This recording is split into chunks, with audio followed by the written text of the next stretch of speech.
Bienvenidos una vez más al taller. Les habla Juan Luis Rendón y con Ernesto García tendremos el gusto de seguir conversando acerca de la escuela, la pedagogía y sus retos. Ernesto, quiero empezar contándole a nuestros oyentes que por los pulsos y los compromisos pues de la vida, esta es la primera vez que estamos haciendo el experimento de tener esta conversación de manera remota. En esta ocasión no estamos grabando pues juntos en el estudio y con los equipos que nos provee ordinariamente Cocultura, sino que cada uno está por su lado. Entonces les pedimos pues que nos tengan un poquito de paciencia si de pronto la calidad del audio no es la misma a la cual estamos acostumbrados, pues que todavía tiene mucho por mejorar, pero que creo que pues dentro de todo nos permite mantener pues de manera fluida esta conversación. En segundo lugar, Ernesto, quiero agradecer, eh, digamos, profundamente a los dos comentarios que tuvimos en nuestro programa anterior. El uno nos lo dejaron públicamente a través de YouTube, en el que, bueno, nos dicen, oiga, ustedes son muy, básicamente, pues muy ingenuos frente a las salidas pedagógicas, porque los riesgos que asume el maestro que saca a unos muchachos del salón son incalculables. Bueno, allá el oyente que nos comentaba nos hablaba pues de todos los riesgos penales, los riesgos, etcétera. Pero también a través de uno de los canales de los grupos de WhatsApp en los que normalmente es compartido nuestro programa, nos mandaron un mensaje que dejó un profesor de Bogotá que antes lo que iba era pues como por la dirección contraria. Claro que sí, hay que hacer salidas pedagógicas.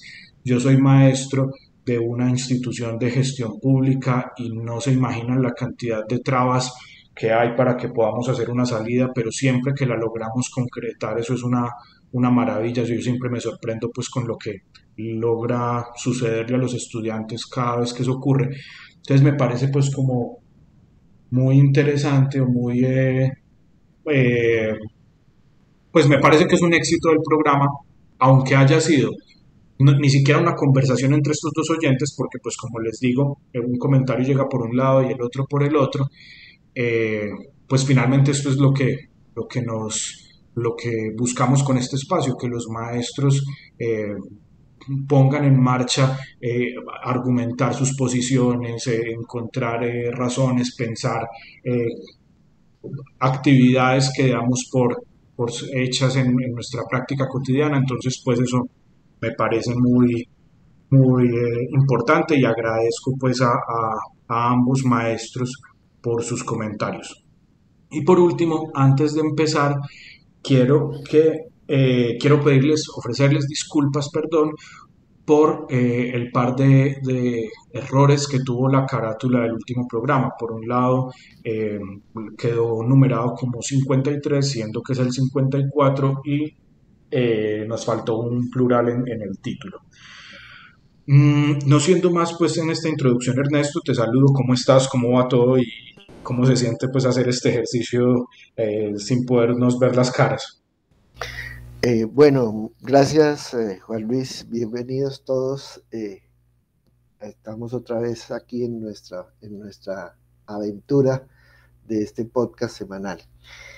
Eh, las dos cosas, tanto el hecho de estar así a distancia, como se suele decir, o por YouTube, pero yo lo siento como un paso interesante, importante para mí, porque eso eventualmente nos puede abrir la opción de buscar algunos encuentros en vivo sobre algún tema, sobre alguna, en el futuro. Entonces, bueno, eso me entusiasma y me deja una pregunta hacia el futuro: ¿qué más podemos aprovechar de estos recursos y estos medios? Y lo otro que también me entusiasma mucho es ese reporte que haces. Yo no los había visto, los comentarios. En realidad esta semana he tenido mucha agenda y no estuve repasando los comentarios. Pero me parece muy interesante la experiencia que esta comunidad hace a propósito de esos dos asuntos. Tú decías que el primer compañero que dice las salidas pedagógicas son un riesgo enorme. Y tú dices, como, no sé si él usó la palabra, pero como que da a entender que es que nosotros estamos hablando desde una posición muy ingenua, para no decir que ilusoria. Y sí quiero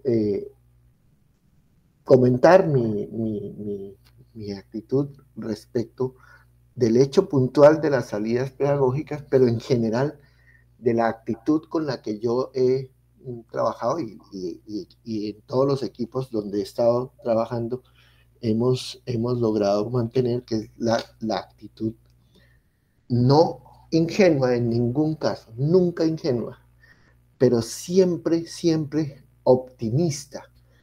Optimista en el sentido, digamos, etimológico del término.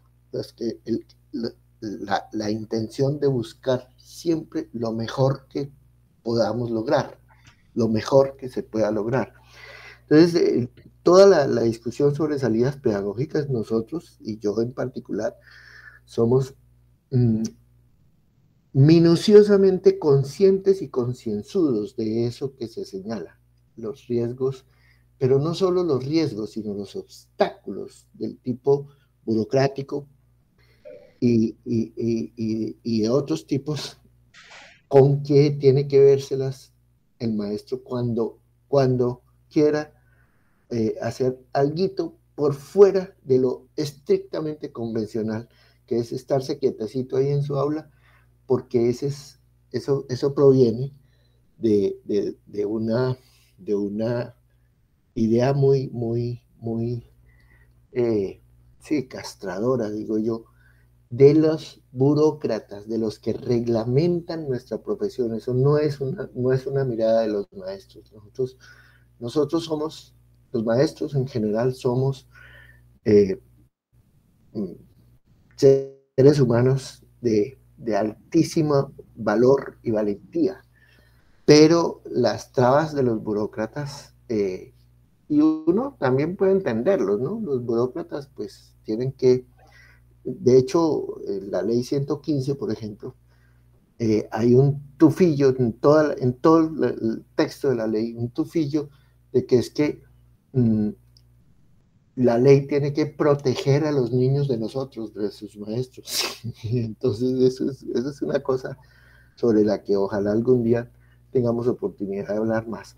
Pero en los hechos, en la práctica, los maestros sabemos y asumimos los riesgos, las dificultades, los obstáculos, como otras tantas motivos para cuidar más lúcidamente el desarrollo de nuestros muchachos, de nuestros alumnos en aula y más allá del aula.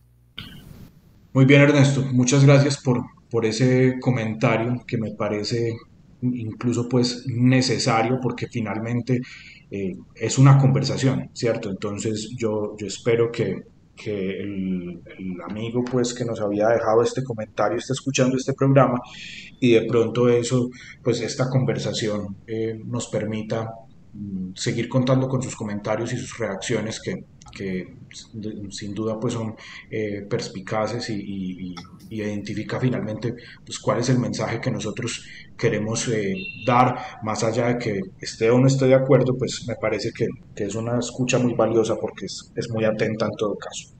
Entonces, bueno, Ernesto, la pregunta que traigo hoy es una pregunta que yo me hice en su momento cuando estuve a cargo de los cursos como sobre todo economía política de los últimos grados de décimo, undécimo, en los que a veces yo me sentía como muy incómodo porque muchas veces los alumnos no llegaban con unas bases fuertes que les permitieran pues como hacer uso como de matemáticas aplicadas. Entonces yo tenía como muy naturalizado el reclamo, es que estos muchachos llegan con bases muy malas, entonces no interpretan bien esta gráfica o bueno, esto o aquello. Pero viéndolo en retrospectiva, a mí ya no me resulta tan fácil eh, sostenerme en esa crítica o en esa incomodidad, porque la pregunta que te quiero hacer hoy es una pregunta que yo me llevo haciendo un tiempo y es sobre las matemáticas en la escuela. Lo voy a decir de una forma que tal vez suena pues como grandilocuente, pero es un problema más cercano a la realidad pues que yo creo que todos hemos tenido ocasión de vivir, y es si las matemáticas en la escuela deben ser puras o aplicadas, ¿cierto? Porque a veces la tentación de que los ejemplos o las aplicaciones a la física o ahora últimamente las aplicaciones a las finanzas, etcétera, etcétera, y muchas otras formas de aplicación que encontramos a las matemáticas, no, es que eso facilita eh, que los muchachos aprendan matemáticas, pero yo no sé. Ahí sí, de pronto, si eso lo que cuando pensamos que esas aplicaciones permiten aprender más fácil las matemáticas, de pronto lo que estamos es alejándonos de la sustancia o de la abstracción que es lo característico de la matemática. Entonces, esa es la pregunta, así aunque suene tal vez grandilocuente, las matemáticas en la escuela, puras o aplicadas. Sí, me río porque, digamos, hace 3 años emprendimos con el equipo del área de matemáticas allá en el Colegio Gimnasio Internacional de Medellín, desde una perspectiva un poquito distinta, pero el camino es el mismo. Finalmente, ese seminario que tiene su nombre es el seminario sobre matemáticas de vanguardia. Ese seminario, eh, y ya llevamos 3 años, sobre todo este último año ha sido muy productivo, sí, muy productivo. La discusión se centra de una manera distinta. Es la matemática como solución o la matemática como creación. Eh, Nosotros lo que buscamos es eso. El problema de la matemática no es si es aplicable o no, sino si enseña creatividad o no. Y ojo, enseñar creatividad no es tan simple, ¿no? En realidad, hoy día estoy en condiciones de afirmar con suficientes argumentos teóricos y empíricos del seminario que hemos hecho, o experimentales, mejor dicho, que desde luego la creatividad es la condición originaria digamos, de la mente humana, pero digamos de la vida inteligente, la creatividad. Pero en general, la creatividad es el carácter propio de la vida en sí, de toda forma de vida, desde la más primitiva hasta la vida inteligente que entendemos es la más compleja. Pero entonces, ¿por qué decimos matemáticas creativas en vez de matemáticas funcionales? Digamos, para poner el dilema entre puras o aplicadas, dijiste, ¿sí? Sí, Eh, señor, puras o aplicadas, sí, correcto. Nosotros ese dilema, que no es que sea falso, pero que nos parece que no es interesante para una didáctica de las matemáticas, una didáctica especializada de matemáticas. Nosotros ese dilema muy pronto en nuestra trayectoria investigativa lo cambiamos por matemáticas creativas o matemáticas funcionales. Y en la actualidad ya vamos en un caminito de recopilación y casi que de cierre de nuestro seminario. Ya nos sentimos que hemos llegado un poquito al corazón de nuestro problema. Y en ese sentido, el dilema lo encontramos que es falso en el sentido de que no hay ninguna matemática creativa que no sea funcional. Y ninguna funcionalidad matemática se puede alcanzar o desarrollar o aprender si no es desde la creatividad propiamente matemática. Y entonces ahí todo parece un juego de palabras. Voy a tratar de librarme de esa apariencia. ¿Cómo empezamos nosotros a desenredar nuestro propio dilema y en todo caso nuestra propia confusión al plantear del dilema entre matemática creativa y matemática funcional? Por la pregunta, bueno, ¿qué es la matemática?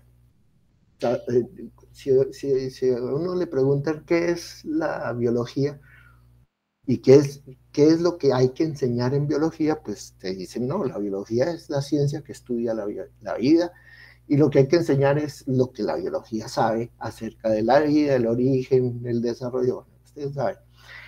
Y si uno pregunta qué es la historia, pues sí, también es una ciencia que explica, bueno, cada quien tendrá su concepto, pero se sabe cuál es el contenido. ¿Y qué es la matemática? ¿La matemática es una ciencia? Hoy día ya es muy consensual que la matemática no es simplemente una ciencia, es mucho más que una ciencia. Es más, no es una ciencia, es el lenguaje. ¿Y qué es el lenguaje? Y entonces ahí hemos ido a Kant, porque Kant, él sí parte en la crítica de la razón pura, ese es su principio fundamental. Las matemáticas son las reglas del pensar en general. En ese sentido es lenguaje, las reglas del pensar en general, no del pensar en concreto. Por eso, digámoslo así, el asunto de la funcionalidad y de la aplicación. Las reglas, las reglas del pensar en general. Pero ojo, por otra parte, en la misma crítica de la razón pura, Kant, en, pues todo empieza en decir, bueno, ¿de dónde viene el conocimiento? ¿De la experiencia o del pensamiento? Y lo resuelve con la famosísima sentencia. El pensamiento, el pensamiento, el conocimiento sin experiencia es vacío, pero la experiencia sin conocimiento es ciega. ¿Cuál es el arte? ¿Qué es lo propio de la matemática en ese dilema? Experiencia y conocimiento. El pensamiento, la creatividad, las reglas de proceder que son la razón pura. La razón pura es la regla, pues Kant dice, el entendimiento humano tiene de suyo las dos dimensiones fundamentales, el tiempo y el espacio. Y eso es la matemática. ¿Sí? Ya para ir cerrando, porque el tiempo se nos hace corto, voy a cerrar con una pequeña experiencia de nuestra última sesión, de la más reciente del seminario, en que estábamos discutiendo este asunto de las reglas del pensar en general y el problema. Entonces, ¿qué es lo que uno enseña? Uno no enseña las reglas del pensar en general, sino que uno crea con las reglas del pensar en general no crea el pensamiento. Y entonces una de las compañeras dice, yo estaba enseñándole a los muchachitos de cuarto grado, creo que es, series las leyes de ¿cómo es? La ley de las series de los números enteros, creo. Entonces ahí, ¿qué les enseño? ¿Les enseño la ley o les enseño, pues las ecuaciones, es lo que estaba diciendo, las ecuaciones, o les enseño cómo es ahí, cómo opera el lenguaje? Entonces, efectivamente, mire, el profesor pone en el tablero varias series distintas, las arbitrarias, digamos, o al azar, las que quiera. Y los niños, estamos en un ejemplo simplificado, los niños en principio ante las series no tienen el concepto mismo de serie.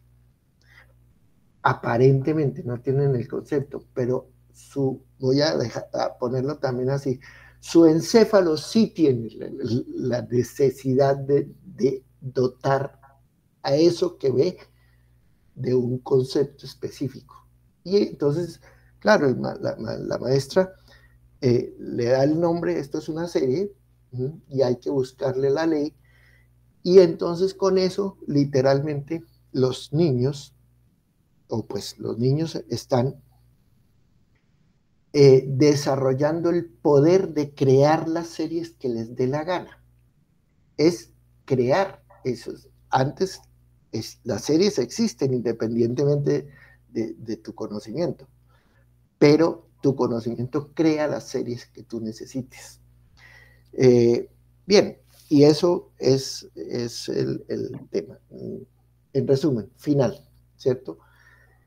La creatividad no se enseña, está en el entendimiento humano desde el primer momento, pero como todo lo que está en el neonato, hay que, dos cosas, desarrollarlo y llenarlo de experimentos, de experiencias. Eso es lo que yo llamo enseñar la creatividad. Y enseñar matemáticas es eso, enseñar la creatividad que está en el cerebro. A mí me parece, Ernesto, en todo caso, quiero llamar pues como la atención de nuestros oyentes respecto a algo y es o sea, ese punto en el que se pone la discusión no entre matemáticas puras y matemáticas aplicadas, sino entre matemáticas creativas y matemáticas funcionales, que no es que sean pues como excluyentes o rivales o antagónicas ni nada por el estilo, pero me parece que poner la conversación en ese plano pues abre muchos horizontes y aquí sí voy a ser arriesgado, eh, nos salva de muchas discusiones bizantinas respecto al problema concreto de la enseñanza y por supuesto del aprendizaje de las matemáticas. Entonces, espero pues que más adelante tengamos como ocasión en algún programa de ahondar un poco más en la diferencia que hay entre poner el debate en un plano o en el otro, pero me parece que como introducción de la pregunta, esta conversación pues es muy interesante. De todas formas, Ernesto, no me quisiera despedir. Pero déjame, te doy un último, ahí sí, una consigna para todos los maestros que Claro que nos sí. están oyendo. Y es que ya en varias ocasiones he explicado que la enseñanza no tiene que, pues el ejercicio, el oficio de maestro, la, la, la, la, la clase más poderosa no es la que enseña resultados, respuestas, sino la que desata preguntas. Entonces, la tarea del maestro es sembrar preguntas, pero eh, la, pero no se pueden quedar simplemente sembradas las preguntas, porque también es obligatorio de nuestro lado, de nuestra parte como maestros, Eh, eh, sí, enseñar, adiestrar a los chicos, a los alumnos en el desempeño de acuerdo con logros, con estándares, ¿cierto? Entonces, todo maestro tiene que comprometerse con la creatividad.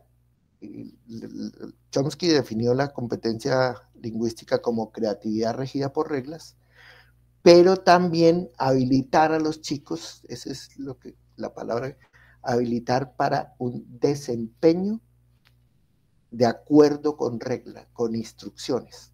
Entonces, cuando yo le doy un problema, y ese es uno de los típicos casos de la matemática, llegamos, trabajamos, hacemos la creatividad maravillosa, los chicos de verdad le pusieron nombre a todas las infinitas series que están guardadas en su cerebro, ¿cierto? En su memoria y en su percepción. Pero, pero al final de la clase o del tema de series, no disponen de herramientas para resolver series, que serían las ecuaciones, ¿cierto? Entonces, el maestro tiene que cerrar el ciclo efectivamente completico. Primero, instalarse en la creatividad regida por reglas y segundo eh, habilitar a los chicos para que resuelvan que es lo que llamamos el desempeño, los famosos logros de aprendizaje. No podemos dejarnos desgarrar entre logros o conocimientos, pero conocimiento no significa logro, y logro es más que conocimiento, tiene otros elementos distintos del conocimiento. Sí, entiendo eso, Ernesto, y de hecho, pues como por ahí iba en parte, pues como la última pregunta que quería precisar, ¿cierto? Y es, o sea, con esas nuevas diferencias y esas nuevas, ¿qué se dirá? Pues como con esos nuevos hallazgos respecto a lo que es la matemática en la escuela, pues dos o tres cositas que nos pudiera decir sobre entonces cómo se evalúa, ¿cierto? O no tanto el cómo, sino qué se evalúa, qué se busca, qué se apunta. Entonces esto último pues que me dicen y que comparto con todos nuestros oyentes pues me parece muy apropiado respecto a eso que quería encontrar. Eh, en vista pues de que el programa se nos fue un poquito más largo de lo que Largo. debería y como hemos estado pues tan comprometidos con volver a tener programas de 22, 23 minutos, no me voy a extender pues como mucho en esta despedida, solo recuerden suscribirse, dejar su like y por supuesto compartir con otras personas que puedan disfrutar de este espacio y los esperamos entonces el próximo martes con una nueva pregunta para Laura.